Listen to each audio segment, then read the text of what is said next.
Pie's good. No pie for you. But why? You have to eat your vegetables. What was that?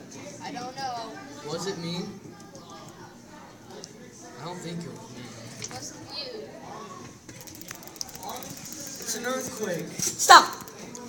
You see, what they should have did is went under the table and held on to the legs instead of running off. Now let's rewind and see if these two little people can do it right this time.